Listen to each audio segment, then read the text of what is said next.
अभी हाल ही में most wanted Atiq Ahmad का बेटा असद अहमद का यूपी एसटीएफ ने एनकाउंटर कर दिया।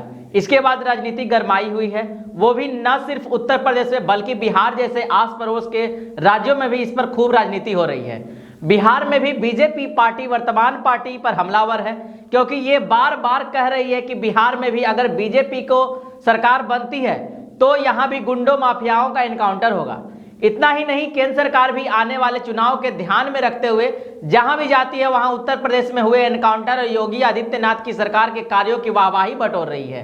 तो वही विपक्ष भी एनकाउंटर को फेक एनकाउंटर बता रही है और कह रही है कि सरकार जनता को मेन मुद्दा से भटका रही है।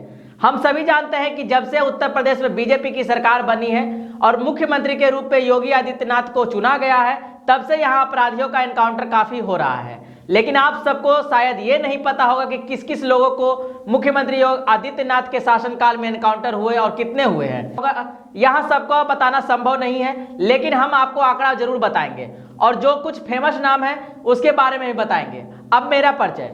नमस्कार, मैं हूं अंशु कुमार और प्राइम लाइव में आपका स्वागत करता हूं। तो अब चलिए वीडियो को शुरू करते हैं। गैंगस्टर अतीक अहमद के 19 साल के बेटे असद अहमद का गुरुवार को एनकाउंटर हो गया।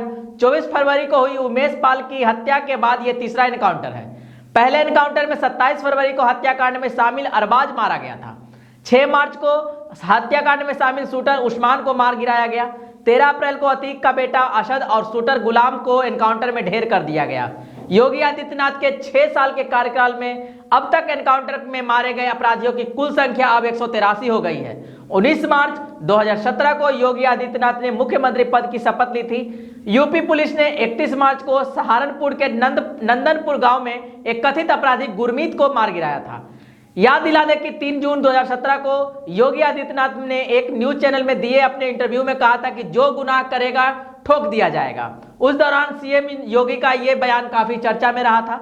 जनवरी 2022 के विधानसभा चुनावों के दौरान शामिल में एक सार्वजनिक रैली में मुख्यमंत्री आदित्यनाथ ने कहा था कि राज्य में असुरक्षा, दंगा भड़काने और माफियाओं की गर्मी 10 मार्च के बाद शांत करवा देंगे। वहीं योगी आदित्यनाथ ने उमेश पाल की हत्या के बाद सदर में यह कहा था कि माफियाओं को मिट्टी में मिला देंगे। रिपोर्ट के मुताबिक उत्तर प्रदेश सरकार ने गुरुवार को जानकारी दी कि पिछले 6 सालों में राज्य में पुलिस और अपराधियों के बीच 9,434 से ज्यादा मुठभेड़ें हुई, जिसमें 183 अपराधी जान से मारे गए। 5,046 अपराधियों को गिरफ्त किया जा चुका है। आधिकारिक आंकड़ों में यह भी कहा गया है कि पिछले 6 सालों में इस तरह के अभियानों के दौरान 13 पुलिसकर्मी शहीद हुए और 1,443 पुलिसकर्मी घायल हुए। आंकड़ों में यह भी बताते हैं कि यूपी में सबसे ज्यादा एनकाउंटर योगी आदित्यनाथ के पहले कार्यकाल 2018 में हुए। 2022 में योगी आदित्यनाथ दोबारा से यूपी का सीएम चुने गए। लोकसभा चुनाव में 1 साल पहले 2018 में आदित्यनाथ ने खुद को अपराधियों से सख्ती से निपटने वाले एक सख्त व्यक्ति बताया था। प्रधानमंत्री नरेंद्र मोदी और अमित शाह दोनों ने यूपी का उदाहरण देते हुए कानून व्यवस्था के मामले में सबसे अच्छा राज्य बताया। 2017 के बाद से मेरठ में सबसे ज्यादा एनकाउंटर हुए, जिसमें 63 अपराधी मारे गए और 1708 अपराधी घायल हुए। इसी दौरान पुलिस मुठभेड़ के दौरान एक पुलिसकर्मी भी शहीद हो गया, जबकि 401 पुलिसकर्मी घायल हो गए। यूपी पुलिस ने कार्रवाई के दौरान कुल 5,967 अपराधियों को पकड़ा। आगरा पुलिस ने 2017 के बाद 1844 मुठभेड़ों को अंजाम दिया। इन मुठभेड़ों में 4,654 अपराधी गिरफ्त कर लिए गए। वहीं 14 खूंखार अपराधी मारे गए, 55 पुलिस वाले घायल भी हो गए। बरेली में 2017 के बाद से 1497 मुठभेड़ें हुई। इन मुठभेड़ों में 3410 अपराधियों को गिरफ्तार किया गया। 7 अपराधियों की मौत हो गई। बरेली में मुठभेड़ के दौरान 437 अपराधी घायल हुए। इन अभियानों में 296 पुलिसकर्मी घायल हुए, 1 पुलिसकर्मी शहीद हो गए थे। अब आपको कुछ मशहूर एनकाउंटर के बारे में बताते हैं। सबसे पहला तो जो अभी हाल ही में हुआ असद अहमद का, इसके बारे में जानने के लिए आप मेरा पहले वाला वीडियो देख सकते हैं, लिंक आपको डिस्क्रिप्शन बॉक्स में दे दिया जाएगा। इसके बाद विकास दुबे का एनकाउंटर बहुत ही चर्चित हुआ था। 10 जुलाई 2020 को उत्तर प्रदेश का हिस्ट्री सीटर और कुख्यात गैंगस्टर विकास दुबे एनकाउंटर में मारा गया था। विकास दुबे पर कानपुर सहित पूरे प्रदेश में हत्या, डकैती और अपहरण के 60 से ज्यादा मामले दर्ज थे। 3 जुलाई 2020 को उत्तर प्रदेश पुलिस को जानकारी मिली कि विकास दुबे कानपुर के बिकरू गांव में छिपा हुआ है। पुलिस विकास दुबे को पकड़ने गई और मुठभेड़ में पुलिस के 8 जवान शहीद हो गए। इस अफरा तफरी में विकास दुबे फरार हो गया। 9 जुलाई 2020 को यूपी पुलिस ने मध्य प्रदेश के उज्जैन में महाकालेश्वर ज्योतिर्लिंग मंदिर में विकास दुबे को पकड़ा था। 10 जुलाई को शाम में यूपी वापस आते समय कानपुर के पास उसकी कार पलट गई और उसने भागने की कोशिश की, जिसके बाद पुलिस ने उसका एनकाउंटर कर दिया। डकैत सुनील सिंह एनकाउंटर के बारे में आपको बताते हैं। अब 18 अगस्त 2001 को डकैत सुनील सिंह ने अपने साथियों के साथ मिलकर गोंडा जिले के थाना कोतवाली नगर क्षेत्र के एक घर में डाका डाला। डकैती में घर के सभी 14 सदस्यों को गंभीर रूप से घायल कर दिया था।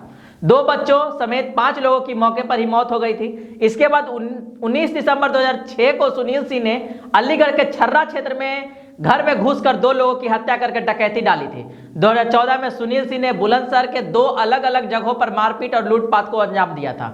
20 फरवरी 2023 को बुलंदशहर में यूपी एसटीएफ की नोएडा यूनिट और यूपी पुलिस की डकैत सुनील सिंह के साथ मुठभेड़ हुई। मुठभेड़ में पुलिस ने गोली चलाई, सुनील सिंह घायल हो गया।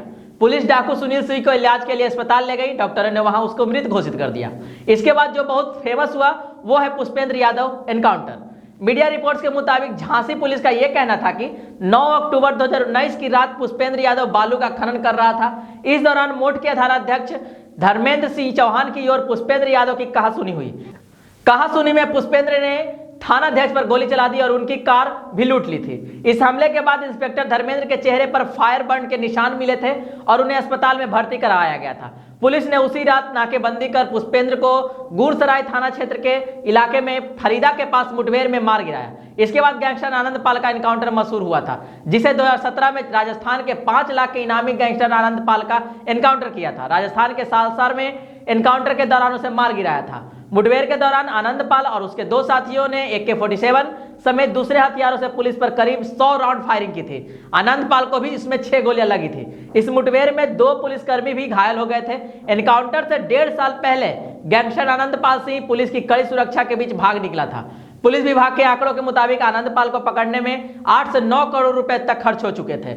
आनंद पाल पर मारपीट, मर्डर, अपहरण, डकैती, लूट जैसे 40 से ज्यादा केस दर्ज थे। आज की वीडियो में बस इतना ही। आशा करते हैं कि आपको वीडियो पसंद आई होगी। पसंद आई हो तो लाइक, शेयर और सब्सक्राइब करना ना भूलें। धन्यवाद।